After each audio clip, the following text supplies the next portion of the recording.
Amados e queridos, depois desse tempo precioso de adoração, adorar aquele que é digno de louvor, de honra e glória, nós estaremos dando sequência ao pensamento, ao estudo, à pregação relacionado à oração, um aspecto muito negligenciado pelo povo cristão da atualidade.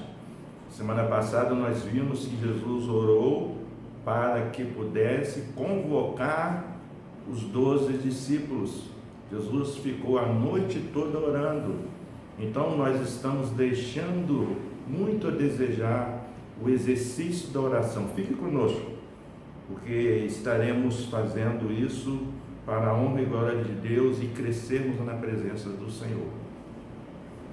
Pai, obrigado, Senhor, por essa noite. Obrigado porque entendemos que a oração é algo fundamental para movermos o coração de Deus, para colocarmos diante de Deus as nossas aflições, angústias e pedir a Deus respostas baseadas na vossa misericórdia. Todos nós temos motivos de oração. Fique conosco, Senhor, fale conosco, pedimos humildemente, em nome de Jesus. Amém. Abra a sua Bíblia, por gentileza, em Lucas capítulo 11, a partir do versículo 5. Lucas capítulo 11, a partir do versículo 5. Diz assim: então lhes disse: suponham que um de vocês tenha um amigo e que recorra a ele à meia-noite e diga: amigo, empreste-me 3 pães, porque um amigo meu chegou de viagem e não tenho nada para lhe oferecer. E que eu estiver dentro responda: não me incomode, a porta já está fechada e eu e meus filhos já estamos deitados. Não posso me levantar e lhe dar o que me pede. Eu lhes digo, embora ele não se levante para dar-lhe o pão, por ser seu amigo, por causa da importunação se levantará e lhe dará tudo o que precisar.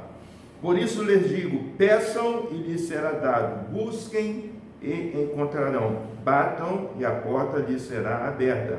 Pois todo o que pede, recebe, o que busca, encontra, e aquele que bate a porta será aberta. Qual pai entre vocês, se o filho lhe pedir um peixe, em lugar disso lhe dará uma cobra?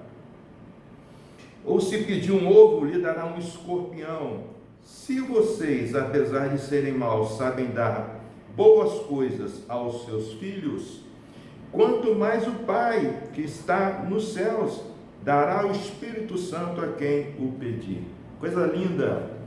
Então nós vamos começar a pensar essa noite a importância de nos achegarmos a Deus, de pedirmos a Deus, pedirmos de forma insistente a Deus aquilo que está em seu coração.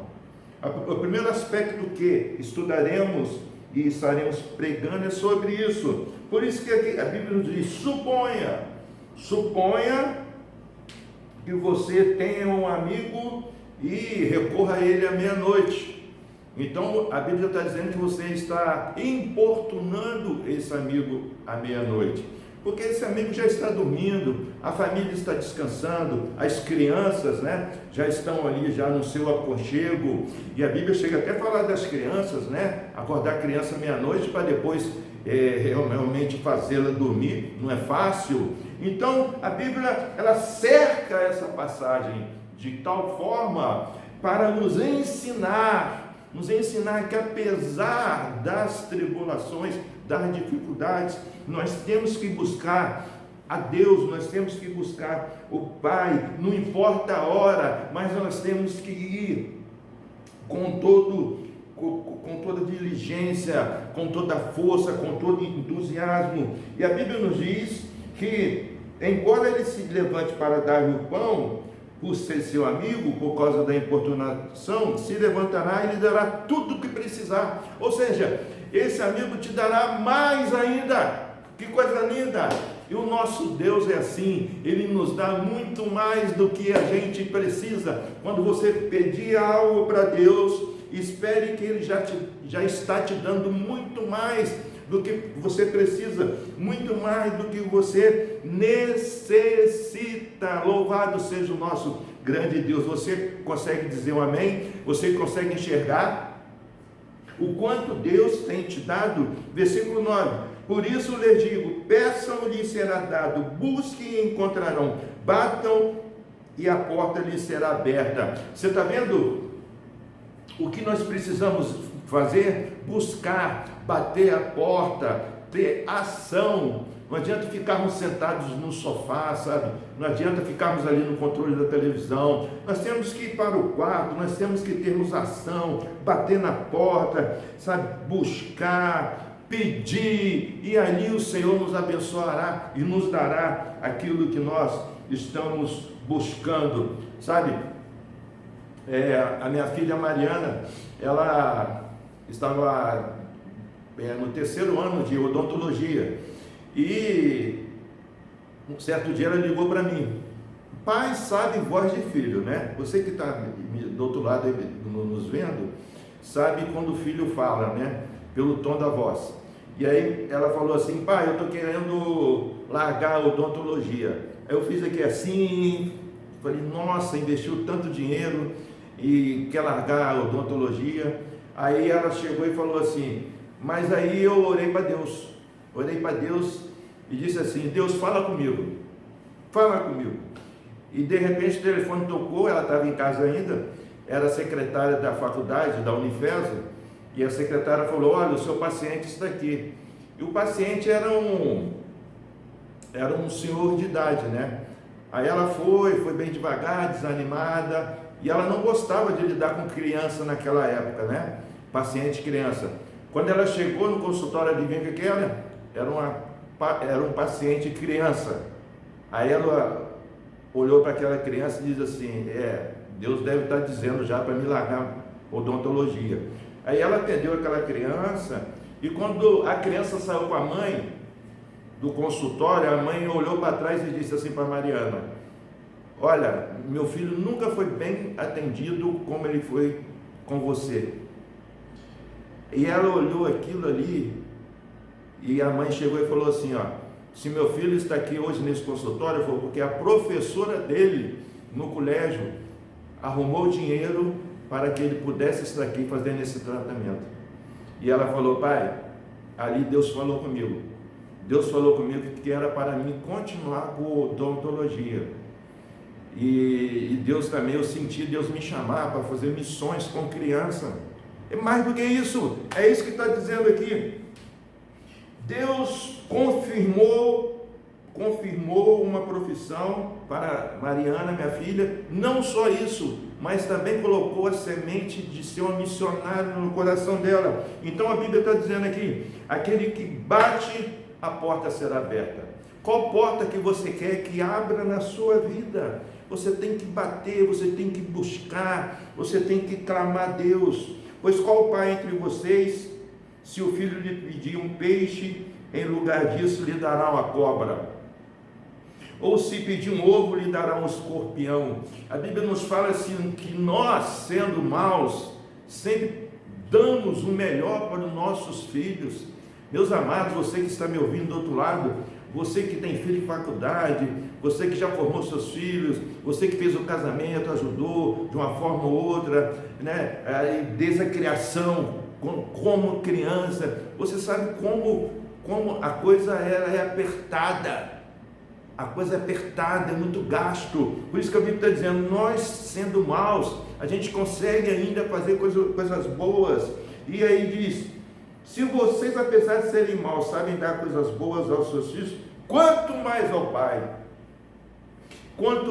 Pai nos dará muito mais além daquilo que nós estamos pedindo a Ele, além daquilo que é mais importante, a salvação da nossa alma e o Espírito Santo. Aleluia! Você já aceitou Jesus como teu Senhor e Salvador? Quem sabe você está aqui conosco, Deus colocou para nos assistir e saber que o Pai que o Pai tem algo formidável para você, para a eternidade, que é a salvação da sua alma. Entregue a sua vida a Jesus, que o Pai tem o Espírito Santo para a sua vida. Você será selado com o Espírito Santo. Coisa boa. Mas também tem aquele lado, nós temos que saber o que pedir. Lá em Tiago, a palavra de Deus nos diz: vocês não sabem como pedir, porque quando pedem para gastar nos seus próprios deleites. A palavra de Deus nos diz em Tiago que nós temos que aprender a pedir as coisas para o Senhor, não somente para pedir e para gastar. Tiago capítulo 4, versículo 3. Quando pedem, não recebem, pois pedem por motivos errados para gastar em seus próprios prazeres. É diferente. Você viu ali o que estava escrito em Lucas, capítulo 11, diz assim, bata a porta e ela se abrirá, pede e recebe. E você vai receber muito mais além daquilo que você pediu. Mas aqui está sendo diferente. A gente tem que saber o que pedir. Aqui está dizendo o seguinte: quando pede, não recebe, pois pedem por motivos errados. Você tem feito as suas petições por motivos errados? Para gastar em seus próprios deleites, gastar em seus próprios prazeres? Tem muita gente que tem feito os seus pedidos de forma super equivocada. Você quer ver uma coisa interessante? Vamos lá em Oséias capítulo 7, versículo 14. Oséias capítulo 7, versículo 14, diz assim: eles não clamam a mim do fundo do coração, quando gemem orando em suas camas, ajuntam-se por causa do trigo e do vinho, mas se afastam de mim. Que versículo é esse? Que versículo é esse? Vamos prestar atenção nesse versículo. Eles não clamam a mim do fundo do coração. Quando nós clamarmos a Deus, nós temos que clamarmos do fundo do nosso coração, não de forma interesseira. Eles não clamam do fundo do coração. E quando gemem, orando em suas camas, ajuntam-se por causa do trigo e do vinho. Era um povo interesseiro, gemia até na cama, fazia súplicas gemendo até na cama, mas era por causa do trigo e era por causa do vinho. E a palavra de Deus nos diz: mas se afastam de mim. Eles recebiam a bênção do trigo, recebiam a bênção do vinho, eles gemiam na cama, eles clamavam, mas não era do fundo do coração. E quando recebiam a bênção do trigo e do vinho, a palavra de Deus nos diz: mas se afastam de mim. Tem muita gente que geme na cama, tem muita gente que clama, mas não clama do fundo do coração. Quer tão somente o trigo e o vinho, trazendo para os nossos tempos, quer tão somente as bênçãos. E a palavra de Deus conclui: mas se afastam de mim. Tem muita gente que tem sido abençoada, mas tem se afastado do Senhor. Então, queridos, quando nós percebemos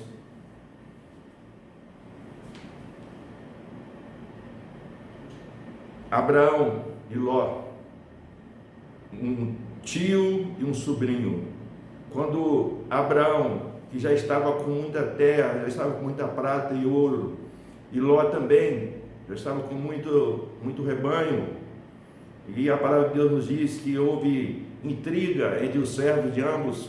Então Abraão falou para Ló: Ló, escolhe aí o lugar que você quer morar, escolhe aí, você tem a preferência.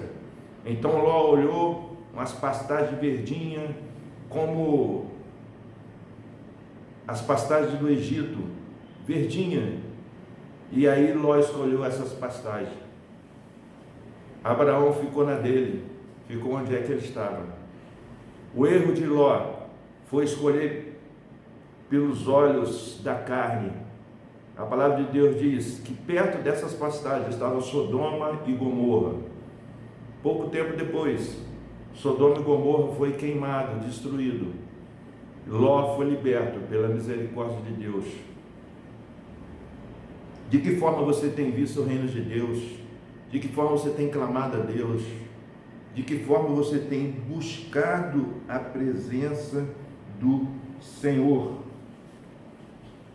Eu já estou caminhando para o final.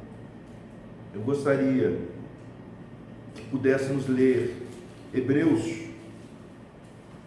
capítulo 5, versículo 7.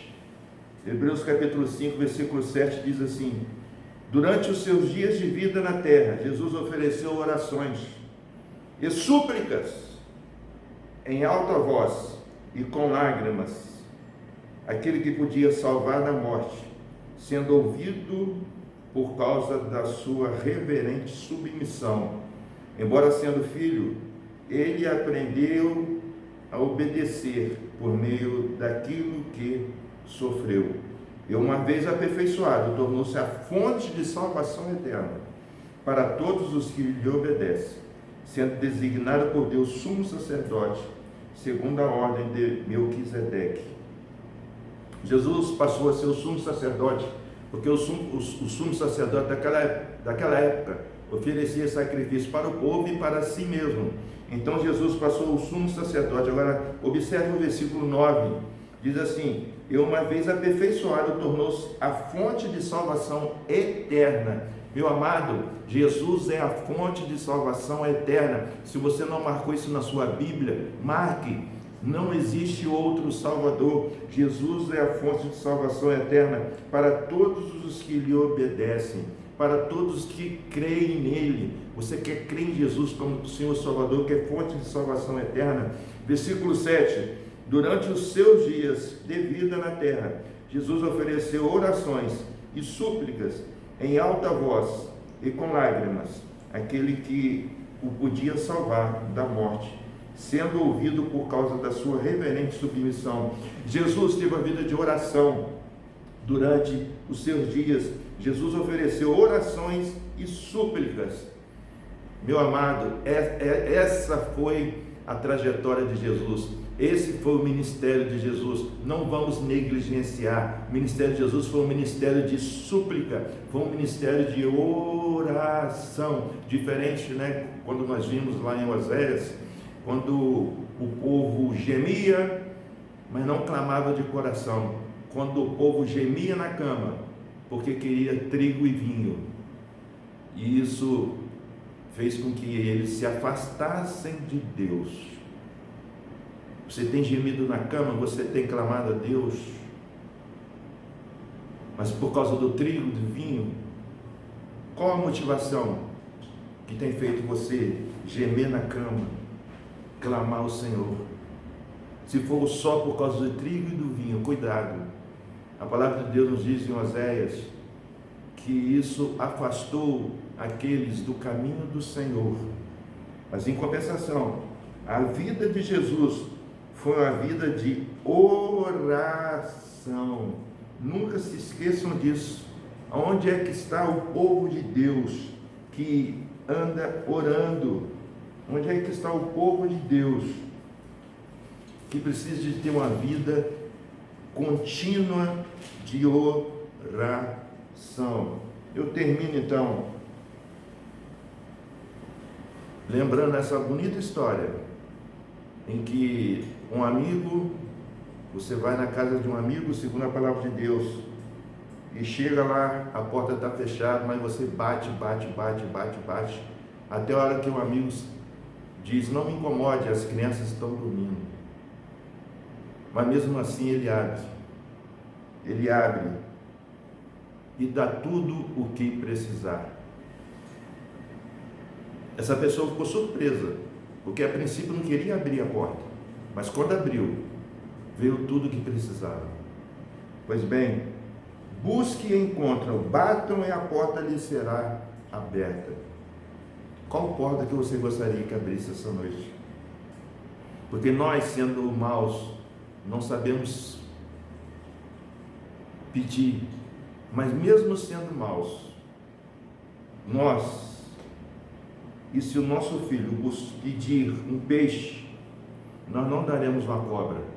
E se o nosso filho pedir um ovo, nós não daremos um escorpião.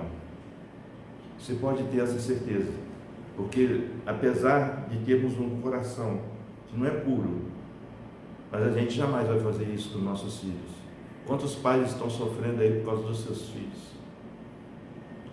Mas o nosso Deus é um Deus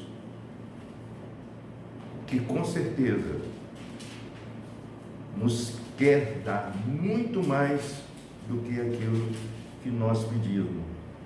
Se vocês, apesar de serem maus, sabem dar boas coisas aos seus filhos, quanto mais o Pai que está no céu dará ao Espírito Santo. Vamos orar? Deus, obrigado, Pai querido, porque Jesus tinha uma vida de oração, plena oração. Obrigado porque em Jesus nós temos a vida eterna, Pai. E se tem alguém nos assistindo que ainda não entregou a sua vida a Jesus, que faça isso, Pai, nessa quarta-feira. Dobre seu joelho, reconheça Jesus como sumo sacerdote, reconheça Jesus como o único que pode dar a vida eterna para você. E que o Espírito Santo possa trabalhar na sua vida. Ó Pai, oramos para que nós possamos ter uma vida contínua de oração. E que, ao clamarmos, Senhor, que a gente clame de coração, que não façamos como está escrito em Oséias, gemendo tão somente para buscar o trigo e o vinho. Mas o Senhor, Pai, como a vossa palavra diz, esses que fizeram isso se afastaram do Senhor. E tem muita gente que se afastou do Senhor, porque está buscando tão somente o trigo e o vinho. Mas louvado seja Deus por aquele amigo que insistiu, que bateu na porta e a porta se abriu e a bênção foi dobrada. Ó Pai, se tem alguém que está nos ouvindo que precisa, Pai, da vossa misericórdia, da vossa bênção, do vosso cuidado, oramos para que portas de emprego se abram, Pai, nesse tempo tão difícil, em nome de Jesus. Oramos para que portas de cura se abram, Pai, em nome de Jesus Cristo. Oramos para que portas de relacionamentos, restauração de relacionamentos venham ser abertas, Senhor. Lares venham ser restaurados, Senhor. Oramos para que jovens abandonem o vício, abandone, Pai, a droga, Pai. Abandone a noitada, abandone tudo aquilo que não agrada ao Senhor, Pai. Em nome de Jesus Cristo, Pai, oramos agradecidos para a honra e glória do Senhor, Pai. E se você quer entregar a tua vida a Jesus, faça essa oração, diga assim: Senhor Deus, reconheço que sou pecador e reconheço também que há uma porta que quando batermos, ela se abrirá e nos levará até a eternidade. É a porta da vida eterna. Em nome de Cristo Jesus, eu quero aceitar Jesus como meu Salvador. Em nome de Jesus. Amém. Amém. Deus abençoe, queridos. Fiquem na paz do Senhor.